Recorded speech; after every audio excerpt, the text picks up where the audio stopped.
Hey, so tonight I thought I'd talk to you about the number three, 3% specifically. Did you know that uh, about 3% of U.S. citizens are veterans? Oh, pretty cool. Did you know that 3% of MS diagnoses go to men? Yeah, that's not one you'd really know unless you get it. Which about 3 years ago, I did. Uh, I wanted to take a minute and talk to you guys about that. Maybe even just get this off my chest. Been working on different ways to do this for a while, and if I don't just blurt it out like I'm about to do, it's probably not going to happen. So, a few years back, during a pretty trying time for my wife and I, not relationally, but I mean, there was that element too, but that's anyway. A life event happened that really just put the mother load of stress on us. And um, I remember going back to the bathroom, just kind of something felt funny in my face. And I went back to the hall bath and looked in the mirror and realized that slowly my face wasn't moving on the right side. Um, I didn't smell toast. I didn't feel any tingling or pain or anything like that. So I was pretty sure it wasn't a stroke. And sure enough, when I got checked out, it was Bell's palsy, is what we thought. Long story short on that, though, it turned out to be the first major MS flare, as they're called, that I was going to experience. Um, so, MS, there's lots of confusion, there's lots of uncertainty around it, and it makes sense. I really, I like digging into the intricacies of things. If you haven't noticed, I like understanding how things work. Um, so as I've been digging into MS, which is an autoimmune disease, um, I've learned that there are so many variations, and you could even call them packages of symptoms. That it's no wonder it's confusing. There's just such a wide range of the ways it can affect. And when I looked into it, it made a lot of sense. So it's basically it's wiring. Um, each wire, I've got one here. I'll just show you here. Um, inside this wire here is some metal that electricity rides along. The rubber on the outside, the purpose of the rubber is to actually insulate that electrical signal from any other electricity outside interfering. It also just keeps that stuff from leaking out of the sides and jumping off the wire for the most part. So, myelin in our bodies, it does the same thing as the rubber around the outside of the wire. Our nerves are like wiring, signals right along them, A to B. With the myelin coating, it gives us a nice clean signal so that when your brain tells your muscle to move nice and strong, that clean signal gives you as much energy as possible into that muscle to move. Um, with MS, your immune system effectively is attacking that rubber insulator, the myelin in the nerve, and so eventually that signal starts getting dirty. It starts seeping out in ways too. So eventually that muscle that can move really strong because it got a nice strong signal when it hit, it's you're still exerting the same amount of energy and sending it to the muscle, but not all that power is getting there. So it takes more work to move a muscle the same amount than it would if you had a nice clean signal energizing that muscle the way you would want it to. Now that's a very, very, very, oh, it's a terrible oversimplification of what we're talking about here, but I think it gives you the idea. Um,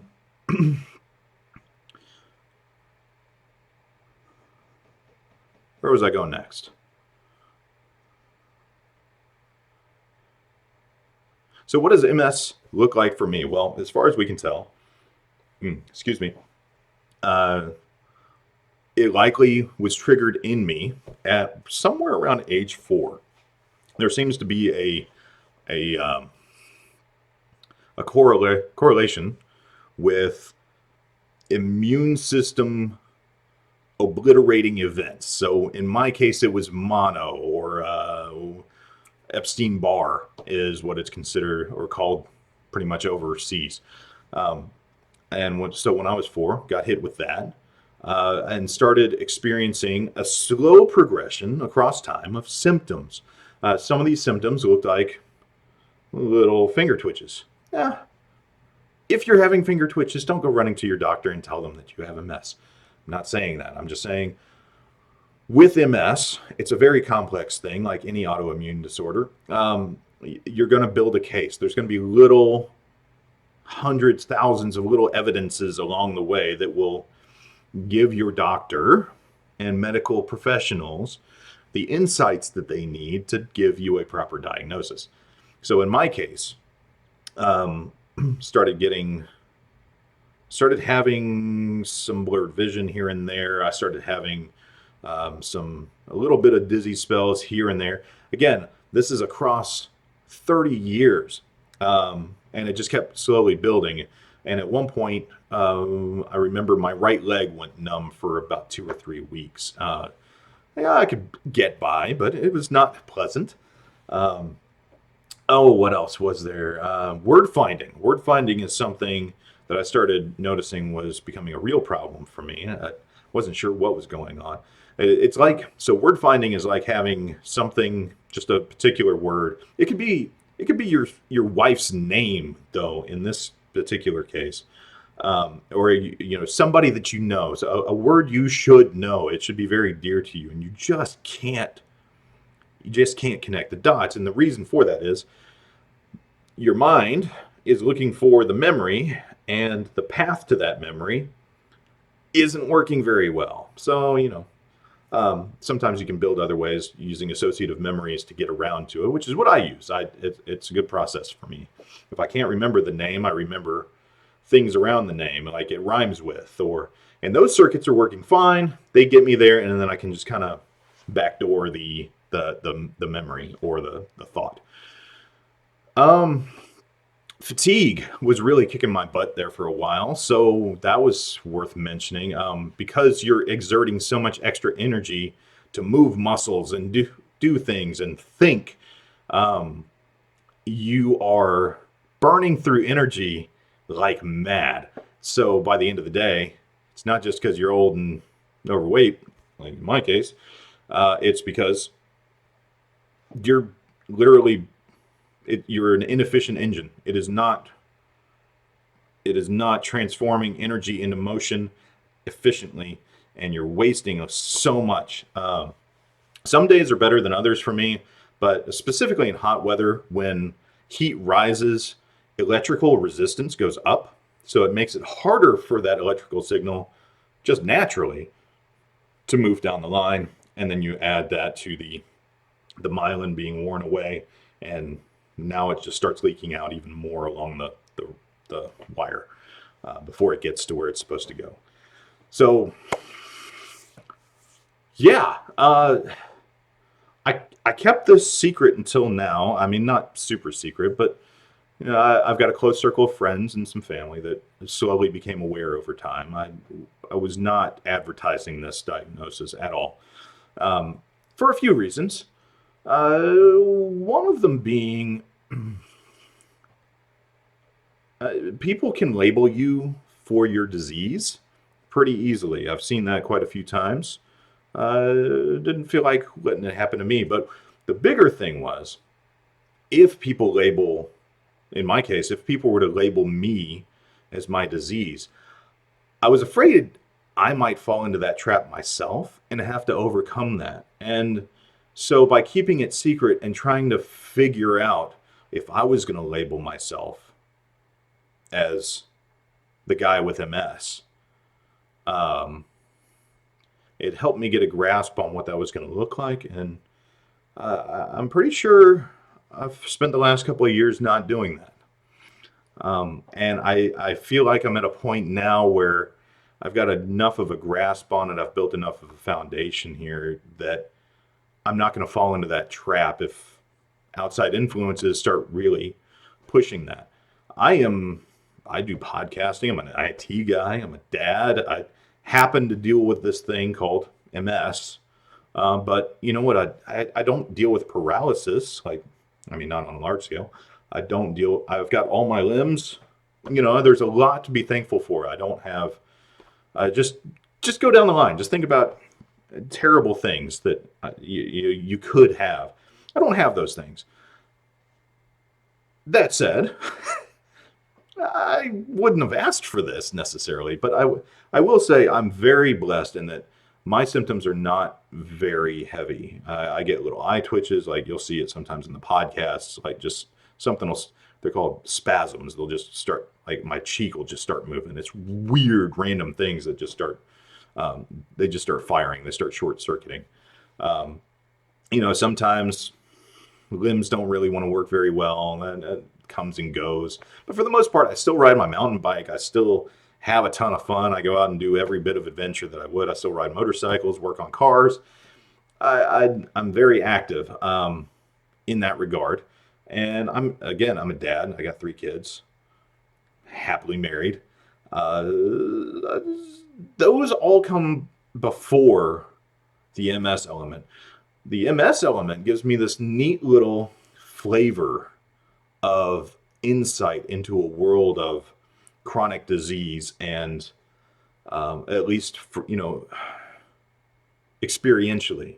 I'm not going to say I speak for anybody that has a chronic disease other than myself. I have this disease. This is what it looks like for me. Everybody's is different. So I was hoping that if you guys were interested, I would start sharing just some of this experience. And I do think seeing the world through dramatically different eyes, like ones that are like mine. I'm dad, hobbyist, mechanic, yada, yada, yada, who happens to have MS. Voice actor. Don't forget that one. So I've got some topics that I've got in mind that we can go over. I've got at least 12, 14. Keep us busy, once a month, once a week. I don't care. Whatever you guys want. But I really thought, since MS is so different for everybody, maybe this could be a safe place for you to ask questions. And maybe you know somebody with MS. Maybe hearing it from somebody else in a different framework will help you more well-round your understanding of what your friend or family member might be experiencing. Now, again, I'm not speaking for them. I won't claim to. There are going to be people that have symptoms and experiences that are so different from mine. But maybe if we all start sharing our experiences and we start investing in this web of understanding, maybe the world could maybe get a fuller understanding, and maybe we could actually fix this freaking disease and make it go away entirely. Wouldn't that be cool? So I'm open to live streams. I'm open to questions. Hit me up. Whatever's on your heart. And I do mean whatever. I'm not going to be bashful. If you're more than welcome to ask me about anything that has to do with this. And if it's something that I'm not comfortable with answering publicly, no. You know what? I'm going to answer anything publicly. Sky's the limit. Go ahead. My life's an open book. Hit me up on social media, facebook.com/Chase Ellis Voice. You can look me up. My profile is Chase Ellis. I don't really decline anybody as friends. Or hit me up here in the comments. whatever floats your boat. But if there's anything that I can offer, I'm happy to do so. And I really appreciate your support. There's so many people that I have to thank. I've got that close group of friends that I mentioned. I've got family. I've even got some coworkers that have been very respectful during this time for me, where I just sorted out what I was going to do with this knowledge and this diagnosis. And I just want to thank them for giving me that space and respecting the privacy. Uh, you're free to talk about it however you want now. It is totally wide open. Thanks to my wife for supporting me in everything I do, and for making the days when the MS really does hit hard a little less hell. Thanks everybody for listening. Thanks for letting me ramble. Hit me up with questions. Hit me up with experiences that you might have. I'm happy to share. I'm happy to talk with anybody about this. Just let me know. Have a good night, or day, or week. Weekend.